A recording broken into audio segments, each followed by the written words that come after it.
Olá, tudo bem? Seja bem-vindo a mais um episódio do Livro de Mórmon Comentado. Se essa é a sua primeira vez aqui no canal, convido você a se inscrever no canal e assistir ou ouvir todos os outros episódios que já temos disponibilizados aqui no canal. Também estamos no Spotify, estamos no YouTube, estamos no Telegram, no Instagram, no Facebook. O Caminho do Discipulado. Obrigado a todos que já têm acompanhado o canal, obrigado a todos que comentaram, que têm comentado os últimos vídeos aí, a Fátima, o Robson, o Clóvis, a Claudete. Muito obrigado por todos mais, que talvez eu não citei aqui e que têm sempre apoiado, acompanhado os conteúdos do canal. É muito importante saber que tem alguém ouvindo, em algum lugar esses conteúdos e que talvez de alguma forma possa ajudar. Aonde você estiver agora, espero que seu dia seja muito bom e que ele possa se tornar ainda melhor a partir deste momento, tá? Que você seja muito feliz e hoje vamos passar alguns minutos juntos, eu e você, independente de onde você está agora, se você está no trânsito, na academia, na sua casa, se você está no trabalho, se você está correndo, caminhando, lavando louça, cuidando dos filhos, que você esteja bem, que seu dia seja muito abençoado. Hoje vamos estudar e ler 1 Nef, capítulo 19, do versículo 7 ao 17. Então vamos ler esses versículos e depois então fazer alguns comentários, tirar algumas lições desses versículos para podermos aplicar na nossa vida. Muito bem, então vamos iniciar com os quadros Curiosidade e depois então História de Fé. Logo após esses dois quadros eu vou fazer a leitura completa desses versículos, são apenas 10 versículos, e após a leitura então temos algumas lições, alguns comentários para fazer sobre esses versículos que vamos fazer nosso estudo hoje.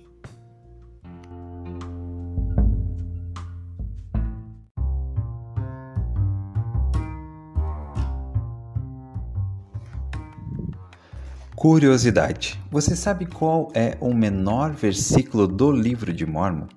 Apesar de muitas pessoas pensarem que o menor versículo do livro de Mórmon está em 1 Nef 13, 22, que diz: "E eu respondi, não sei", esse não é o menor versículo do livro de Mórmon. O menor versículo do livro de Mórmon está em Alma 18, 27, e diz assim: "E ele respondeu, sim". Se formos contar o número de letras, esse versículo Alma 18, 27 tem 16 letras e 1 Nef 13, 22 tem 17.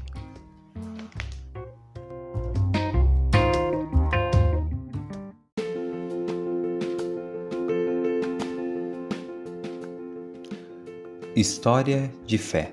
Essa história foi contada pela irmã Bonnie D. Parkin na Conferência Geral de abril de 2007. E ela diz o seguinte: Cesta de bênçãos. Gostaria de contar-lhes uma história inspiradora. Certa família passava por momentos difíceis. Era difícil para eles não se concentrarem em seus desafios e necessidades. A mãe descreveu: "Nosso mundo desmoronara completamente. Então, nos voltamos para o Pai Celestial em busca de orientação.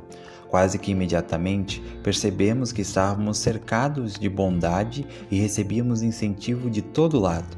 Como família, passamos a expressar nossa gratidão uns pelos outros, bem como ao Pai Celestial diariamente. Um amigo muito querido salientou que a cesta de bênçãos de nossa família estava mais do que repleta. Essa conversa fez surgir um tipo de jogo que meus filhos e eu passamos a amar.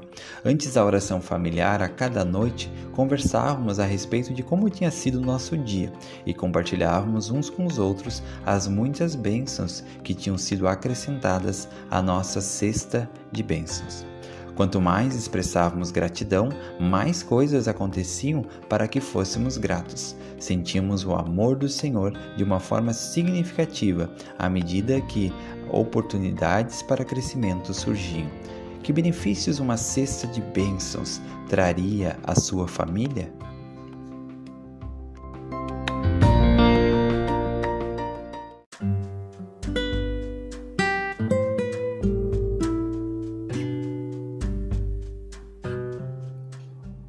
Primeiro Nef, capítulo 19, versículos 7 ao 17. Pois as coisas que uns consideram de grande valor tanto para o corpo como para a alma, outros não lhes dão valor e pisoteiam-nas. Sim, até mesmo o próprio Deus de Israel é pisoteado pelos homens. Digo pisoteado, mas deveria usar outros termos. Não lhe dão valor algum e não escutam a voz de seus conselhos. E eis que ele vem segundo as palavras do anjo, 600 anos depois de meu pai haver saído de Jerusalém. E o mundo, devido à iniquidade, julgá-lo-á como uma coisa sem valor. Portanto, o açoitam, e ele suporta-o. O ferem, e ele suporta-o. Sim, cospem nele, e ele suporta-o, por causa de sua amorosa bondade e longanimidade para com os filhos dos homens. E o Deus de nossos pais, que foram tirados do cativeiro no Egito, que também foram preservados por ele no deserto, sim, o Deus de Abraão, Isaque e Jacó, como um homem, entregar-se-á, e de acordo com as palavras do anjo, nas mãos de Inicos, para ser levantado, de acordo com as palavras de Zenoque, para ser crucificado, e de acordo com as palavras de Neum, para ser enterrado num sepulcro, de acordo com as palavras de Zeno, sobre os 3 dias de trevas, que seriam um sinal de sua morte, aos que habitam as ilhas do mar, mais especialmente aos da casa de Israel. Porque assim falou o profeta: o Senhor Deus certamente visitará toda a casa de Israel naquele dia, uns com sua voz, por causa de sua retidão e para sua grande alegria e salvação, e outros com trovões e relâmpagos de seu poder, com tempestades, com fogo, com fumaça e vapor de trevas, com abrir-se da terra e com montanhas que serão elevadas. E todas estas coisas certamente se darão, diz o profeta Zenos, e partir-se-ão as rochas na terra, por causa dos gemidos da terra. Muitos dos reis das ilhas do mar serão inspirados pelo Espírito de Deus a exclamar: o Deus da natureza sofre. E quanto àqueles que estão em Jerusalém, diz o profeta, serão açoitados por todos os povos, porque crucificam o Deus de Israel, e desviam o coração, e rejeitando os sinais e maravilhas, e o poder e glória do Deus de Israel. E por terem desviado o coração, diz o profeta, e desprezado o Santo de Israel, vagarão na carne e perecerão, e tornar-se-ão objeto de escárnio e opróbrio, e serão odiados por todas as nações.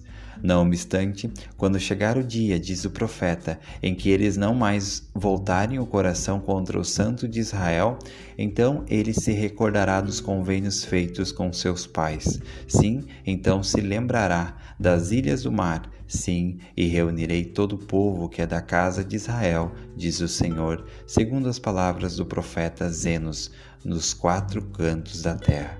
Sim, e toda a terra verá a salvação do Senhor, diz o profeta, e todas as nações, tribos, línguas e povos serão abençoados.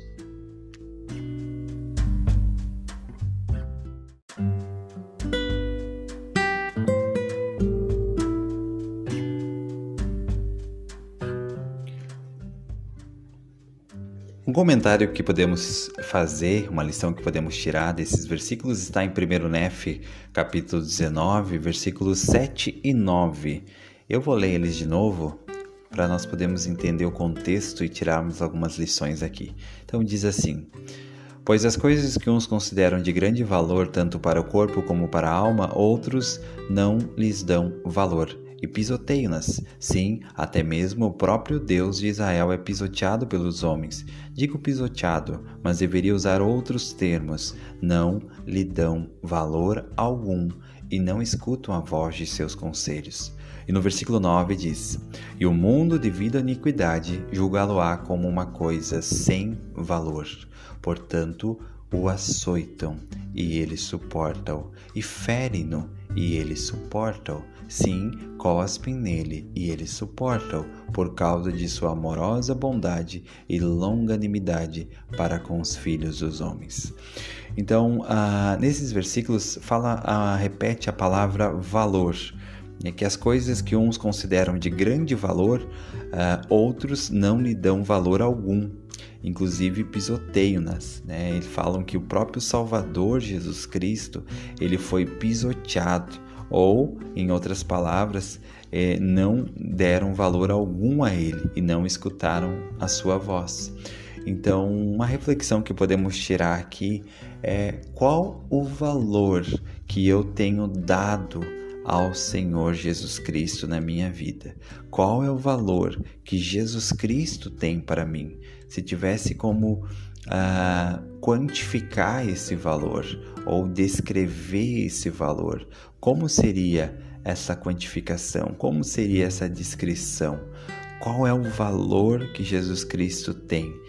E nós podemos identificar o valor de algo quando nós conseguimos comparar aquilo com outra coisa. Por exemplo, nós podemos ver que o ouro vale muito quando nós comparamos ele com a prata. Então, ao comparar com a prata, podemos ver que ele vale muito mais do que a prata, que a mesma quantidade de ouro vale muito mais do que a mesma quantidade de prata. E ao compararmos Cristo com outros aspectos da nossa vida, como podemos ver qual é o valor que damos a Cristo? Será que quando comparamos Cristo, colocamos Cristo comparado a outros aspectos da nossa vida, será que percebemos que realmente estamos dando bastante valor a Ele ou mais valor a Ele? Ou quando fazemos isso, percebemos que estamos dando mais valor a outras coisas? Será que eu estou dando mais valor a Cristo ou as coisas materiais? Será que eu estou dando mais valor a Cristo ou a minha faculdade, a minha formação, meus estudos? Será que eu estou dando mais valor a Cristo ou as coisas que eu acho que são certas, as coisas que eu acho que devem ser feitas?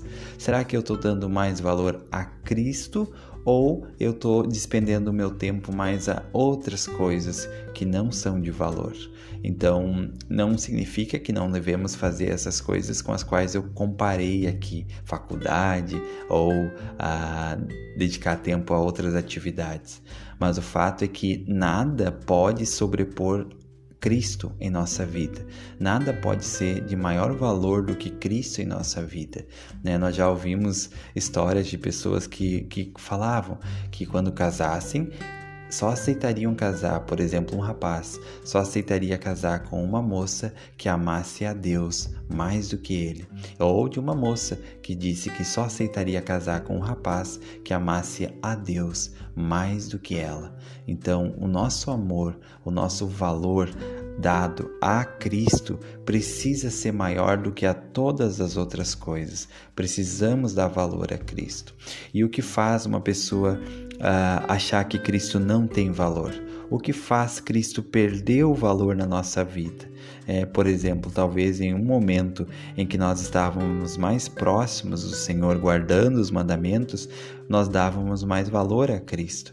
E quando nós nos afastamos do Senhor, quando nós começamos a tropeçar em vários mandamentos, em vários conselhos que o Senhor nos deu, Cristo começa a deixar de ter valor para nós. Por isso que para o mundo, Cristo não tem valor. Aqui no versículo 9 diz: e o mundo, devido à iniquidade, julga-lo-á como uma coisa sem valor. Então, aqueles que estão em iniquidade, quanto maior o grau de iniquidade de uma pessoa, menor Cristo terá, menor será o valor de Cristo na vida dessa pessoa. Por outro lado, quanto mais retidão, quanto mais virtude eu tiver na minha vida, no meu comportamento, mais valor eu vou estar dando a Cristo. Então, a minha retidão, ela enfraquece ou ela fortalece o valor que eu dou a Cristo. Quando a minha retidão ela está em declínio, então eu começo a dar menos valor a Cristo na minha vida. Quando a minha retidão ela está aumentando a cada dia um pouco mais, a cada dia um pouco mais, eu estarei dando mais valor a Cristo.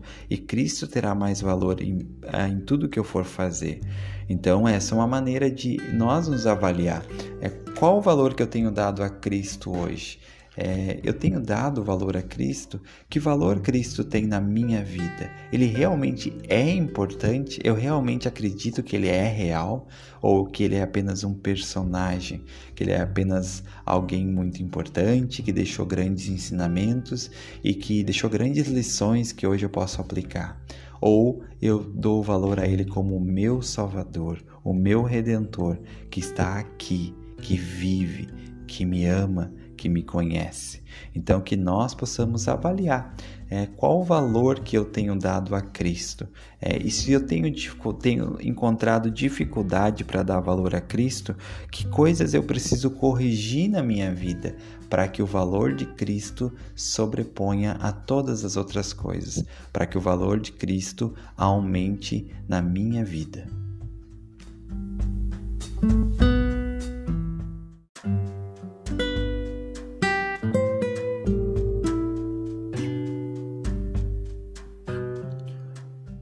Outro comentário que eu gostaria de fazer está em 1 Nef, capítulo 19, versículo 11, que diz assim: porque assim falou o profeta, o Senhor Deus certamente visitará toda a casa de Israel naquele dia, uns com sua voz por causa de sua retidão, para sua grande alegria e salvação, e outros com os trovões e os relâmpagos de seu poder, com tempestades, com fogo, com fumaça e vapor de trevas, com o abrir-se da terra e com montanhas que serão elevadas.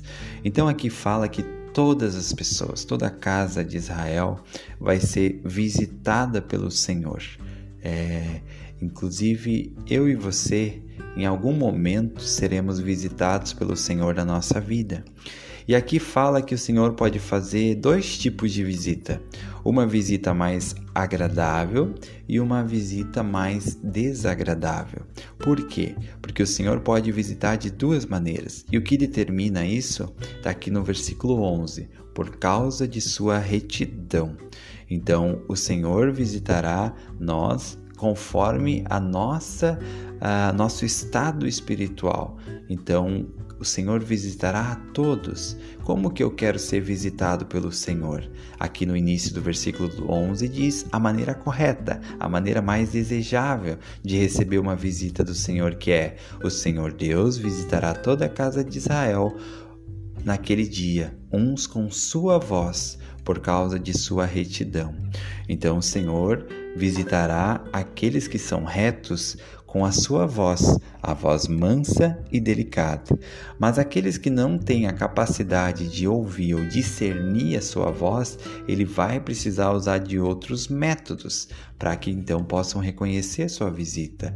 Aqui fala alguns outros métodos, através de trovões, relâmpagos, tempestades, com fogo, com fumaça, vapor, trevas e até com abrir de montanhas.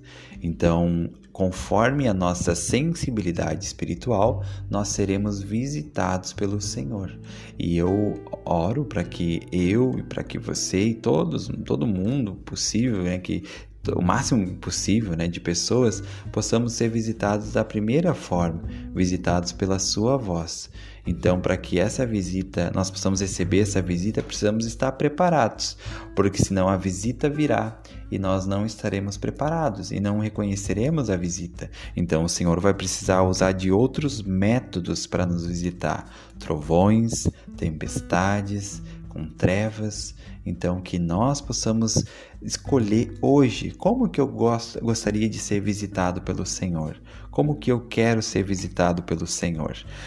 Na nossa casa, a gente tem 3 filhos, Então, sabemos que não é fácil manter sempre a casa em ordem organizada, mas existe um milagre, um poder que acontece, que sempre que nós sabemos que vai chegar uma visita, a gente se mobiliza muito para deixar a casa bem arrumadinha, e aí a gente consegue fazer quase em tempo recorde, todo mundo ajuda e a casa fica prontinha para receber a visita. E fiquei pensando sobre se nós soubéssemos que Cristo iria visitar a nossa casa, que tipo de preparativos nós faríamos na nossa casa, que coisas estão fora do lugar e que precisam ser colocadas em ordem, que coisas estão sujas e precisam ser limpas, que sujeiras talvez estão debaixo do tapete que eu preciso tirar e jogar fora. Então, que nós possamos nos preparar para receber a visita do Senhor. Ele vai visitar cada um de nós. Que a visita que o Senhor fará em nossa vida, que Ele for fazer, seja agradável, seja uma visita boa, seja uma visita com a sua voz mansa e delicada. Que os nossos sentidos espirituais sejam aguçados para ouvir e entender essa voz quando ela vier nos visitar. E então nós seremos abençoados, seremos muito abençoados, e nossa família, nosso lar também serão abençoados ao recebermos essa visita do Senhor.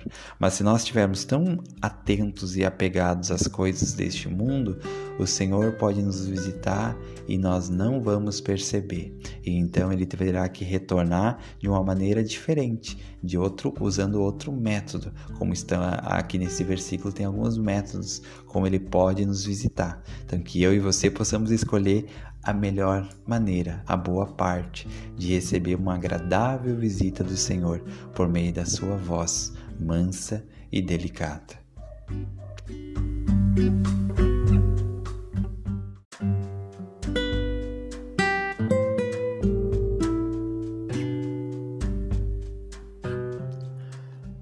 Outro comentário sobre esses versículos que nós lemos hoje está em 1 Néfia capítulo 19, versículo 15 a 16 e 17, que diz assim: Não obstante, quando chegar o dia, diz o profeta, em que eles não mais voltarem o coração contra o Santo de Israel, então ele se recordará dos convênios feitos com seus pais. Sim, então se lembrará das ilhas do mar. Sim, e reunirei todo o povo que é da casa de Israel, diz o Senhor, segundo as palavras do profeta Zenos, dos 4 cantos da terra. Sim, e toda a terra verá a salvação do Senhor, diz o profeta.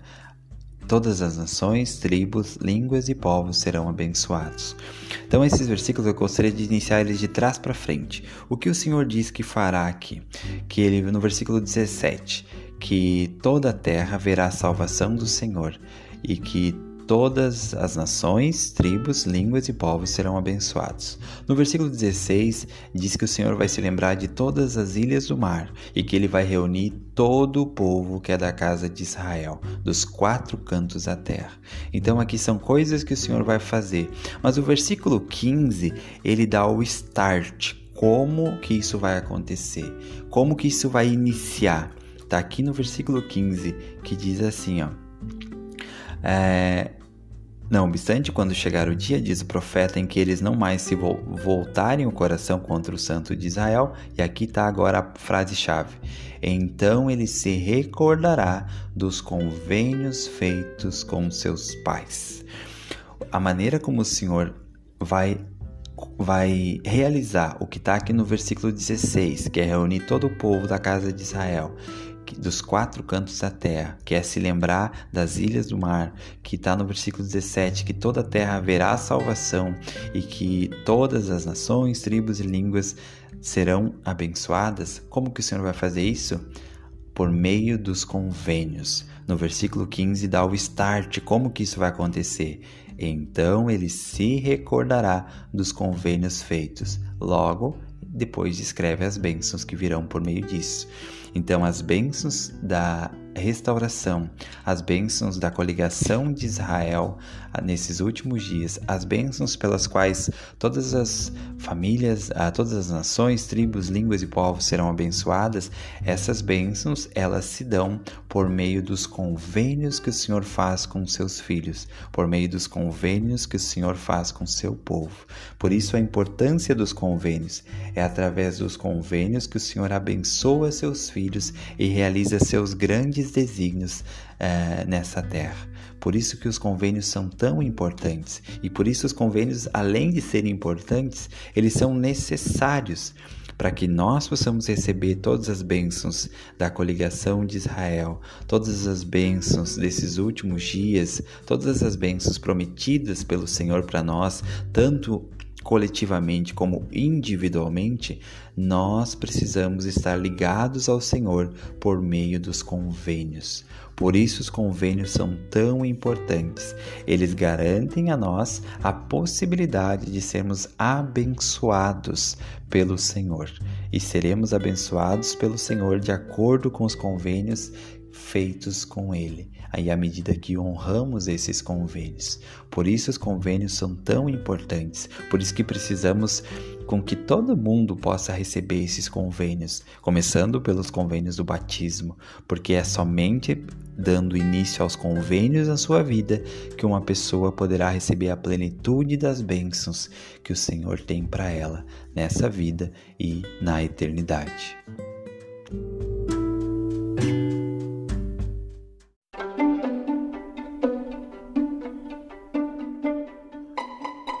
Pergunta e resposta. A pergunta de hoje é a seguinte: o que posso fazer para aumentar minha fé em Jesus Cristo? E buscando essa resposta, eu gostaria de usar as palavras do presidente Nelson.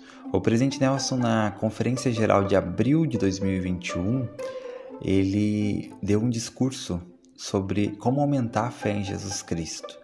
Ele falou o seguinte: meus queridos irmãos e irmãs, minha súplica a vocês nessa manhã é que comecem hoje a aumentar sua fé.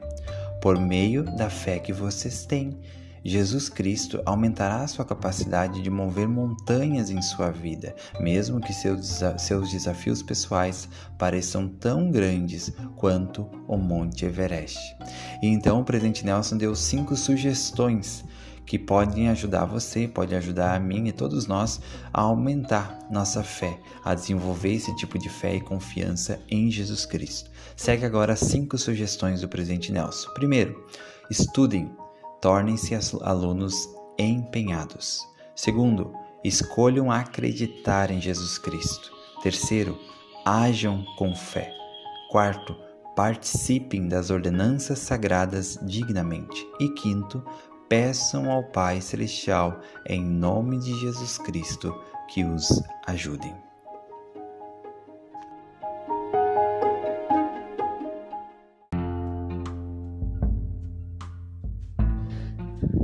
E chegamos ao final de mais um capítulo, de mais um episódio do Livro de Mórmon Comentado. Muito obrigado pela sua companhia até aqui.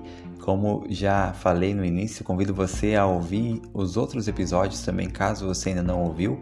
Convido você a se inscrever no nosso canal no YouTube. Estamos quase chegando a 400 inscritos.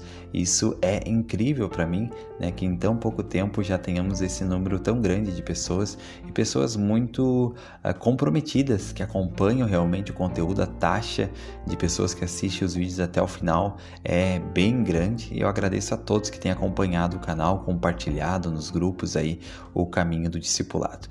Muito obrigado pela sua companhia, espero você no próximo episódio, espero que você consiga ter tirado alguma lição que possa ajudar você de alguma forma na sua vida nesses versículos que estudamos hoje. Tenha um ótimo dia, tudo de bom para você e para sua família e lembre-se sempre, Jesus Cristo é o caminho do discipulado.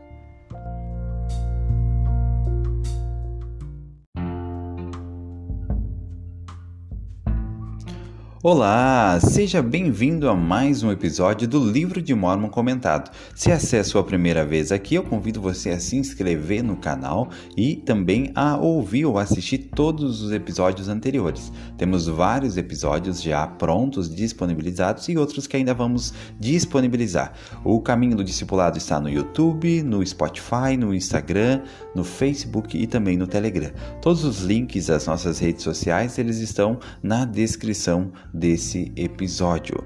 Hoje vamos estudar 2 blocos, primeiro Nef 19, 18 ao 24 e primeiro Nef capítulo 20, do versículo 1 ao 11. São blocos pequenos e, como de costume, primeiro eu faço a leitura integral de cada um desses versículos, logo após, então, algumas lições e aprendizados que podemos tirar juntos desses versículos, maneiras práticas, como podemos aplicá-los na nossa vida e tornar nossa vida melhor, tornar o nosso caminho do discipulado melhor. Espero que você esteja bem aonde você estiver, esteja você na academia, caminhando, no trânsito, na rua, em casa, acordando ou dormindo. Que o seu dia seja maravilhoso e muito obrigado. É uma alegria saber que vamos poder passar alguns minutos juntos aqui hoje, eu e você. E como de costume, primeiro vamos para nossos quadros Curiosidade, logo após o quadro História de Fé. Então, depois eu inicio a leitura dos versículos de hoje.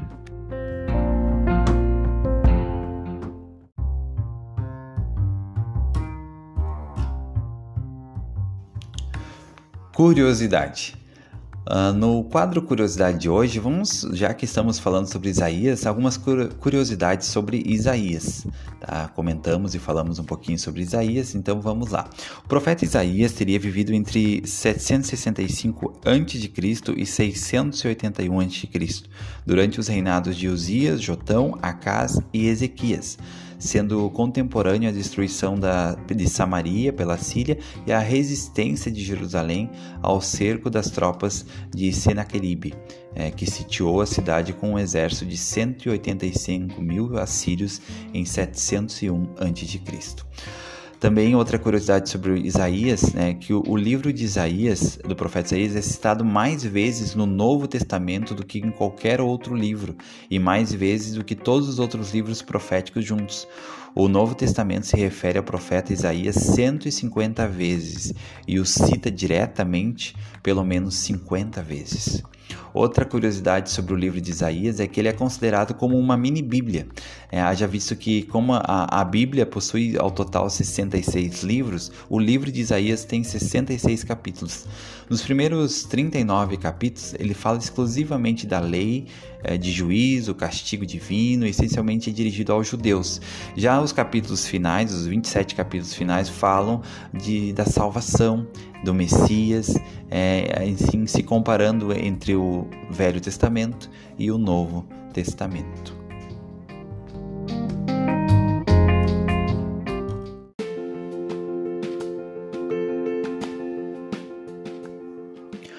História de fé. Essa história foi contada pelo presidente Thomas S. Monson na Conferência Geral de outubro de 2013 e diz o seguinte: Depois que Francis e eu nos casamos e nos mudamos da ala, vimos o casal Brains e seus familiares em casamentos e funerais e também em reuniões da ala. Em 1968, o irmão Brains perdeu a esposa, Sadie. 2 de seus 8 filhos também morreram ao longo dos anos. Um dia, há quase 13 anos, a neta mais velha do irmão Brains me telefonou.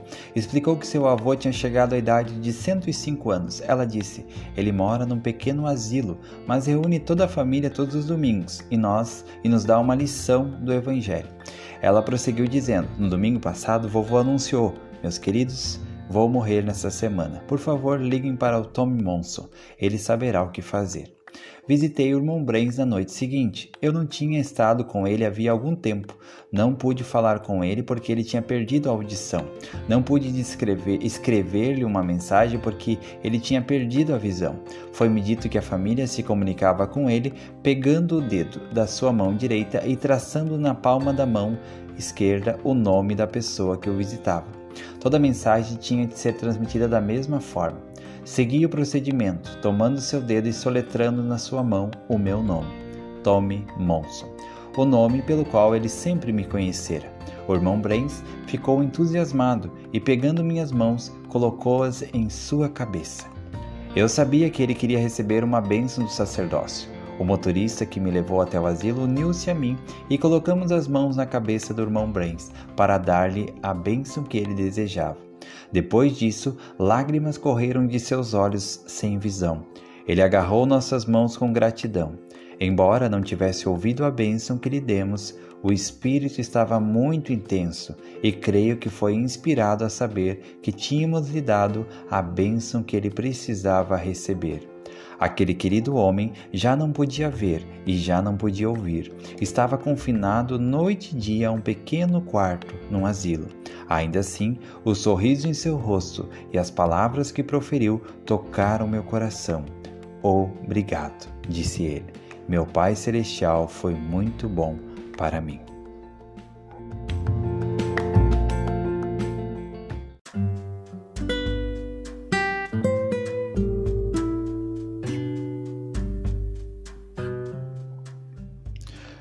Primeiro Nefe, capítulo 19, versículo 18 ao 24.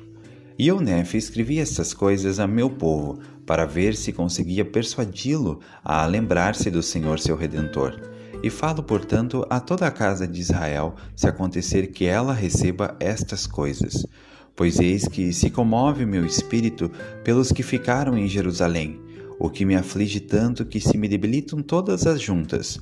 Pois se o Senhor não houvesse sido misericordioso, mostrando-me o que lhe iria acontecer, como fez com os antigos profetas, eu também teria perecido.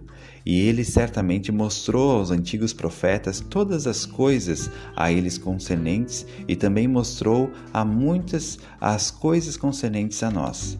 Precisamos, portanto, conhecer as coisas a eles concernentes, pois estão escritas nas placas de latão.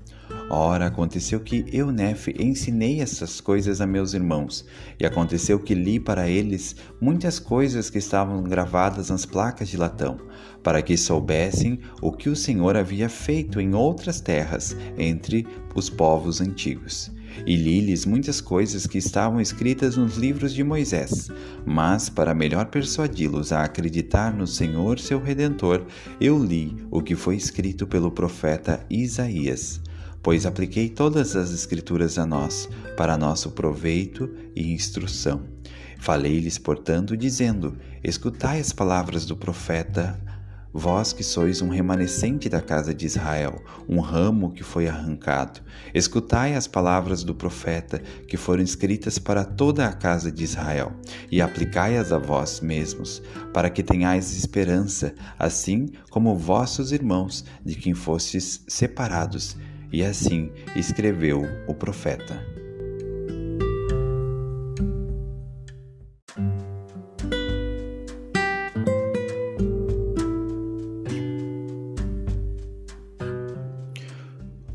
Um comentário sobre esse bloco aqui de 1 Nef 19 está no versículo 23 e 24. 1 Nef 23 e 24 fala sobre aplicar as escrituras a nós. Aqui Nef diz assim: apliquei todas as escrituras a nós para nosso proveito e instrução.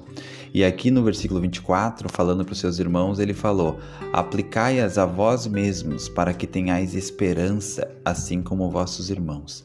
Então, aqui Nef fala sobre a importância de nós aplicar as escrituras a nós. Isso acho que todos nós já ouvimos e sabemos a importância disso.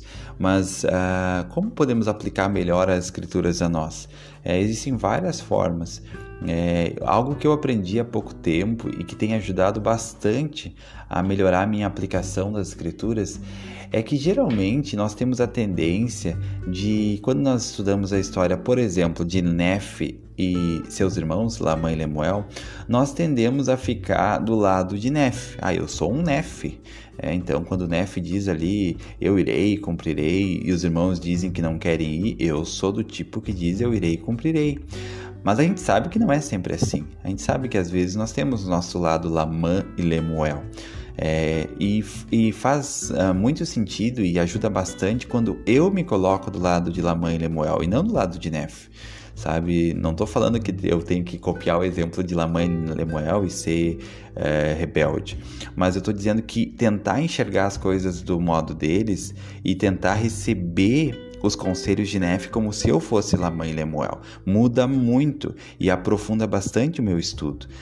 Fazer isso com todas as histórias das escrituras. Nós tendemos sempre a nos colocar do lado do mocinho, do herói, do lado correto, mas ajuda quando nós nos colocamos do outro lado. Por exemplo, a história de Davi e Golias.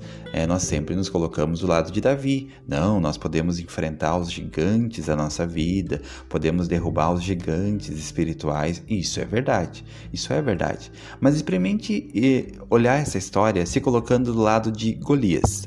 Será que às vezes nós não nos colocamos como Golias? De achar que algo tão pequenininho não pode nos derrubar?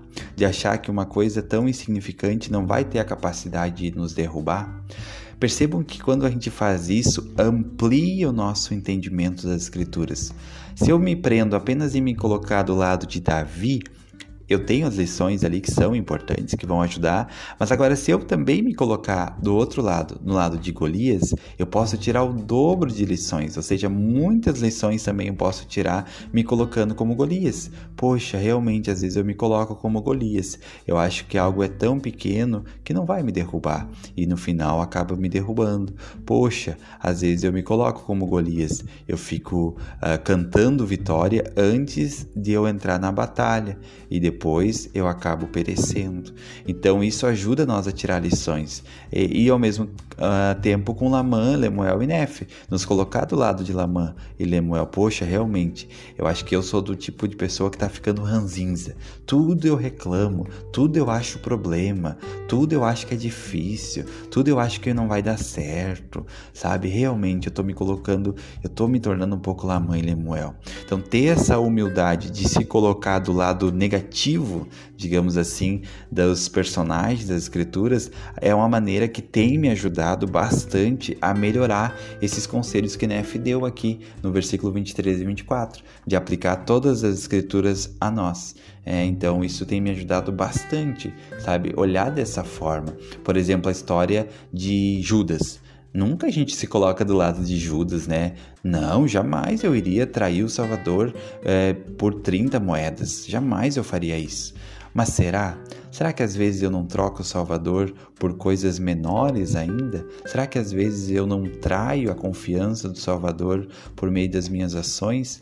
Será que às vezes eu também não beijo a face do Salvador num momento, mas no outro momento eu tô lá traindo ele por meio das minhas escolhas erradas?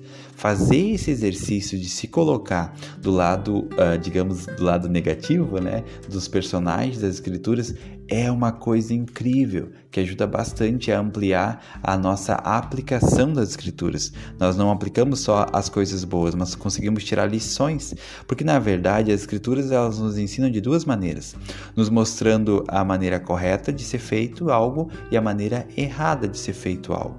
Por isso que esses relatos negativos e positivos eles estão nas escrituras. Se nós formos ver, as escrituras seriam mais ou menos isso, 50% relatos e bons exemplos, e 50% relato de exemplos ruins, exemplos maus. Por que isso? Para que nós possamos aplicar, possamos tirar lições. Então, isso que eu gostaria de compartilhar sobre esses versículos, é essa maneira diferente, né, de nós podermos aplicar as escrituras a nós, nos colocando frequentemente também do outro lado, do lado negativo da história, e não só do lado positivo.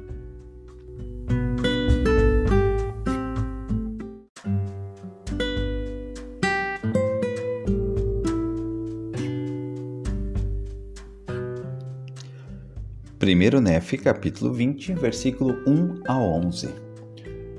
Escuta e ouve isto, ó casa de Jacó, que é chamada pelo nome de Israel, que saiu das águas de Judá, ou seja, das águas do batismo, que jura pelo nome do Senhor e que faz menção do Deus de Israel. Contudo, não jura nem em verdade, nem em retidão. Não obstante, toma o nome da cidade santa, mas não se apoia no Deus de Israel, que é o Senhor dos exércitos. Sim, o Senhor dos exércitos é o seu nome. Eis que anunciei as primeiras coisas desde o princípio, e elas saíram de minha boca, e mostrei-as apressuradamente. E assim o fiz por saber que és obstinado, que a tua cerviz é um nervo de ferro, e a tua testa de bronze. E desde o início tenho-te declarado, antes que acontecessem, eu tas mostrei, e mostrei-as por temor de que viesses a dizer, meu ídolo fez estas coisas, e a minha imagem de escultura e a minha imagem de fundição ordenou-as. Viste e ouviste tudo isto, e não o anunciarás? E que desde agora te tenho mostrado coisas novas, sim, coisas ocultas, e não as sabias? Elas são criadas agora, e não desde o princípio, nem antes do dia em que as ouviste, te foram declaradas, para não dissesses, eis que eu as sabia. Sim, e não a ouviste? Sim, não conheceste? Sim, tampouco desde aquela época foi aberto o teu ouvido, porque eu sabia que agirias muito perfidamente e que foste chamado de transgressor desde o ventre. Não obstante, por causa do meu nome retardarei a ira, e por causa do meu louvor conter-me-ei para não te destruir. Pois eis que te purifiquei e te escolhi na fornalha da aflição. Por minha causa, sim, por minha própria causa farei isso, pois não permitirei que o meu nome seja profanado e não darei a minha glória a outrem.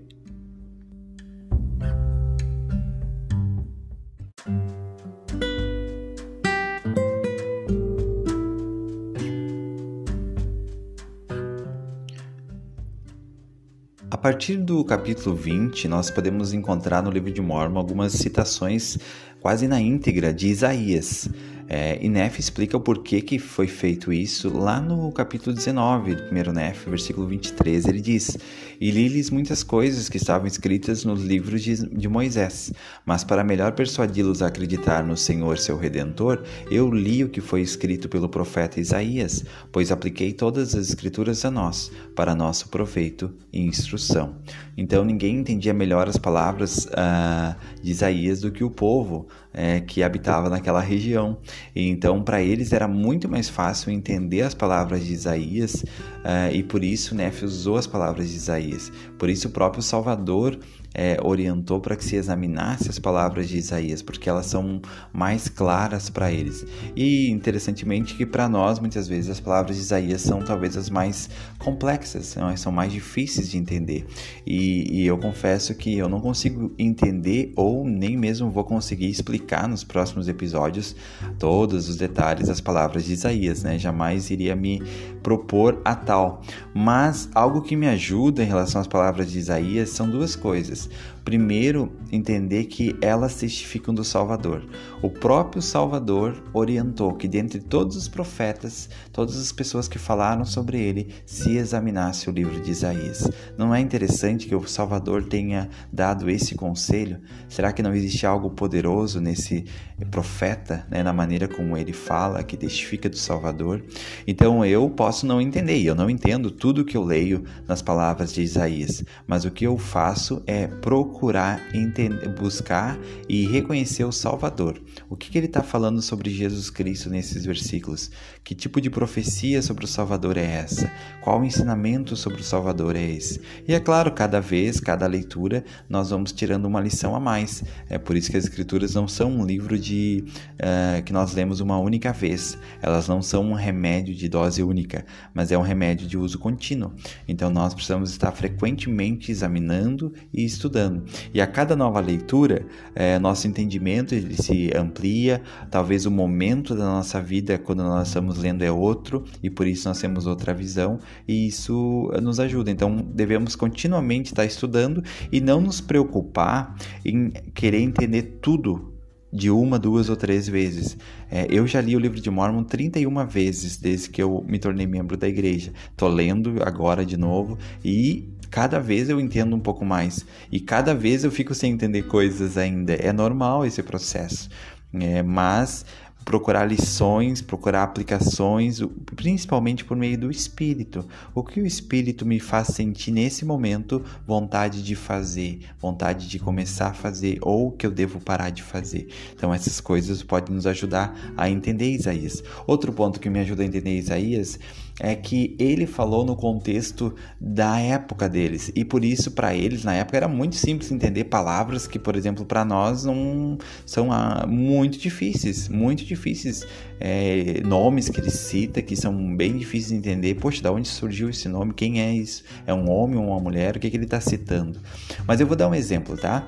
Imagine que o meu avô lá em 1940, ele tivesse acesso a esse texto que eu vou ler aqui. Um texto que para você vai ser simples de entender, mas que para o meu avô não seria. E talvez para uma pessoa daqui 100, 200 anos, também, se ela ler esse texto, ela não vai entender. Mas nós que estamos vivendo nessa época faz parte do nosso contexto e por isso nós entendemos. O texto que eu vou falar aqui é apenas um exemplo, não estou falando que ele é real. Eu apenas criei esse texto para você poder entender como isso pode se aplicar com as palavras de Isaías. O texto é o seguinte: o presidente Biden, após ser orientado por especialistas em cibernética, proibiu o uso do TikTok, criptomoedas e ChatGPT. Você consegue imaginar que se meu avô tivesse acesso a esse texto em 1940, ele não ia entender nada?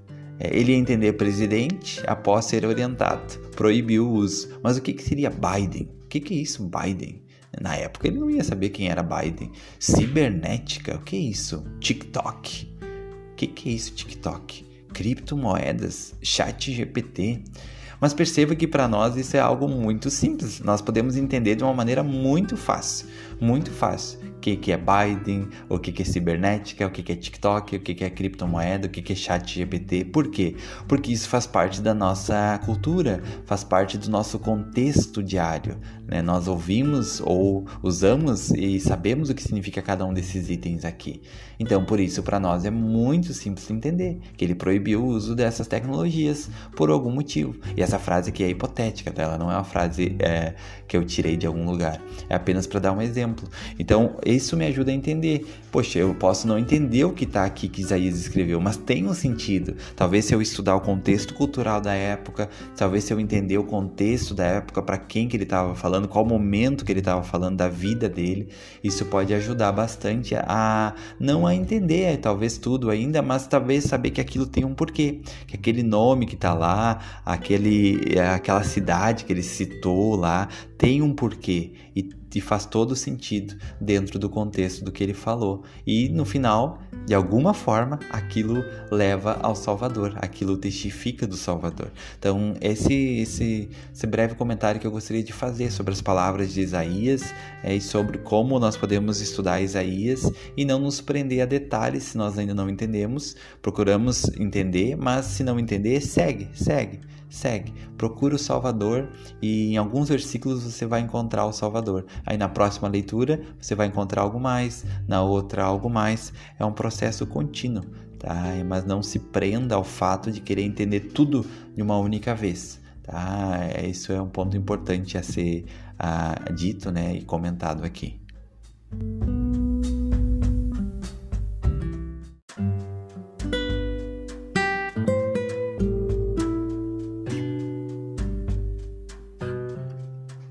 Um comentário também seria sobre 1 Néfia, capítulo 20, versículo 10. Muito lindo e muito conhecido esse versículo que diz assim: Pois eis que te purifiquei e te escolhi na fornalha da aflição. Então, é interessante, né, que aqui diz que o Senhor, ele relaciona purificar com fornalha da aflição. E é interessante como muitas vezes nós somos purificados em meio às nossas aflições, em meio às nossas dificuldades. Eu já pude perceber pessoas que, por passarem por tantas aflições, conseguiram um grau de pureza muito, muito grande. Então, uma dos papéis das aflições, das provações, é nos ajudar no nosso processo de purificação, de santificação. Também me chama a atenção aqui que o Senhor fala, né? Te escolhi na fornalha da aflição. É interessante como o Senhor muitas vezes faz o seu processo de escolha durante a aflição, durante a jornada, durante a fornalha da aflição. Lendo esse versículo, eu lembrei daquele episódio do acampamento de Sião, em que o profeta Joseph Smith reuniu um grupo de homens e eles foram, né, em um destino, e o propósito deles era apoiar e até combater os exércitos inimigos.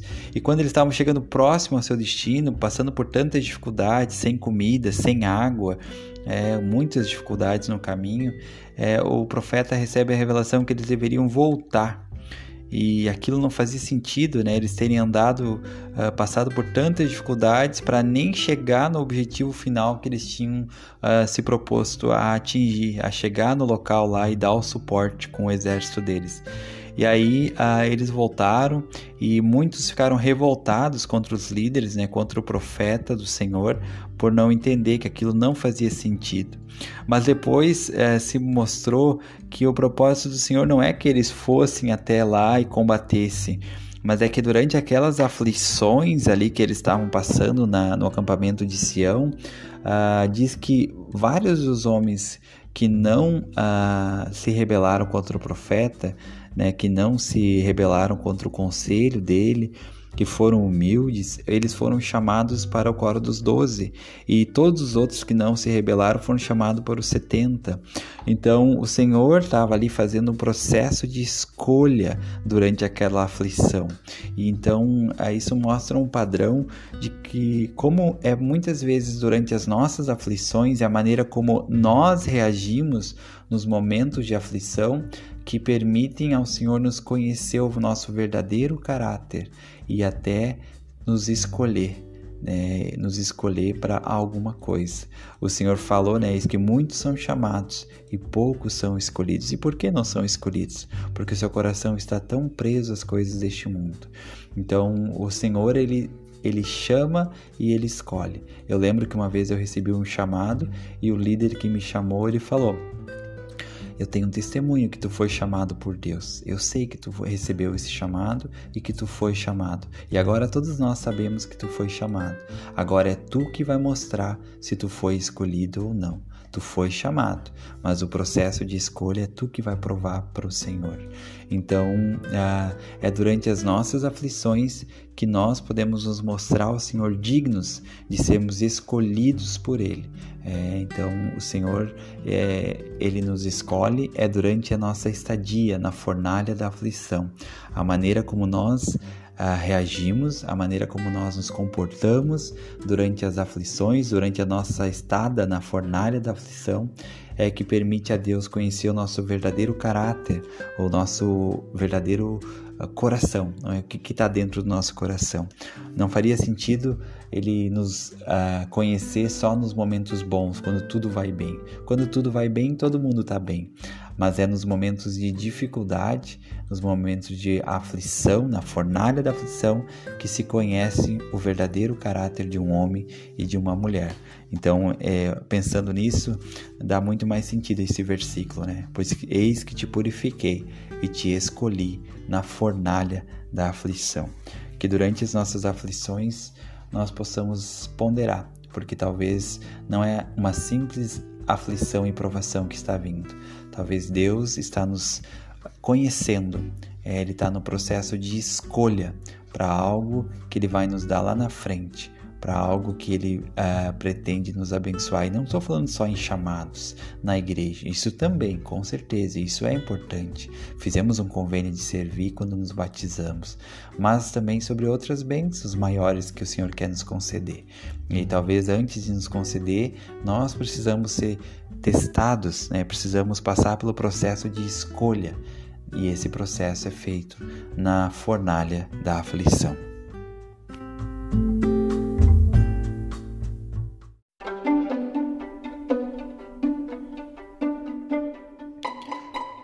Pergunta e resposta. A pergunta de hoje é: como posso reconhecer o Espírito Santo ou os sussurros do Espírito Santo? Então, tem uma resposta aqui que pode ajudar em relação a essa pergunta. Diz assim: os sussurros do Espírito Santo muitas vezes são delicados e sutis. Deus raramente vai gritar para tentar chamar nossa atenção. Em vez disso, se reservarmos tempo para fazer uma pausa, sentir e ponderar, mostramos a Ele que estamos ouvindo e desejamos respostas por meio do Espírito Santo. Na próxima vez que você se ajoelhar em oração, em vez de pular depois de dizer amém, espere alguns instantes, permaneça de joelhos e apenas escute. O Senhor pode estar tentando dar paz à sua mente. Então, gostei muito dessa resposta, sobre como podemos melhorar, para poder ouvir e perceber os sussurros do Espírito Santo. Eu vou fazer ainda estou vendo como que eu vou fazer, tá? Mas eu vou fazer um conteúdo especial sobre o Espírito, eu ainda estou vendo se eu vou fazer uma live no Instagram ou se eu vou fazer em formato de vídeo aqui no YouTube apenas. Eu vou disponibilizar aqui no canal, de qualquer forma. Mesmo que eu fizer a live, eu salvo e deixo ela disponível aqui como um vídeo aqui no YouTube. Mas eu estou vendo ainda como e quando eu vou fazer. Eu estou com alguns conteúdos aí para produzindo, alguns prontos, já falta edição. Eu tenho ainda o conteúdo que eu não coloquei aqui, que é sobre as mães do Novo Testamento e as mães do Livro de Mórmon. Esse conteúdo já está pronto, só tem que concluir ali alguns detalhes para postar ele. Também eu estou produzindo o conteúdo que é sobre o ministério, a vida e ensinamentos dos profetas. Também já está pronto, o próximo que vai sair nos próximos dias aí é do presidente Lorenzo Snow. E aí tenho esse conteúdo sobre o Espírito Santo que também eu vou fazer, tá? Estou bem animado para fazer, só ajustando aí a agenda, o tempo. e vou ver ainda como que eu vou fazer. De repente esse conteúdo do Espírito, sobre o Espírito Santo, eu vou fazer ele em formato de live lá no Instagram, o Caminho do Discipulado, e depois eu deixo ele disponível no Spotify e também no YouTube, tá bom? Mas gostei muito dessa pergunta, né? Como reconhecer os sussurros do Espírito? E essa resposta também muito boa, né? A importância de reservar um tempo, fazer uma pausa para sentir e ponderar, né? Isso ajuda e convida o Espírito para que ele possa comunicar conosco individualmente.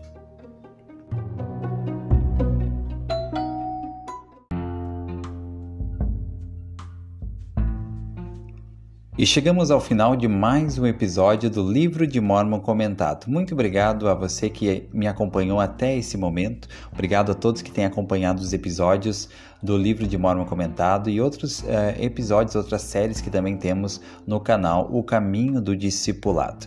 Muito obrigado pela sua companhia. Convido você a se inscrever no nosso canal, nos seguir no Spotify, compartilhar os vídeos se você gosta com seus amigos, seus familiares, e vai ser muito bom que cada vez mais e mais pessoas possam estar ouvindo e conhecendo mais os nossos conteúdos aqui no canal O Caminho do Discipulado. Muito obrigado, que você tenha um ótimo dia, espero que você tenha tirado alguma lição e convido você a seguir a inspiração ou ideia que você tenha tido durante esse episódio e aplicar isso imediatamente na sua vida, tá ok? Lembre-se sempre, Jesus Cristo é o caminho do discipulado.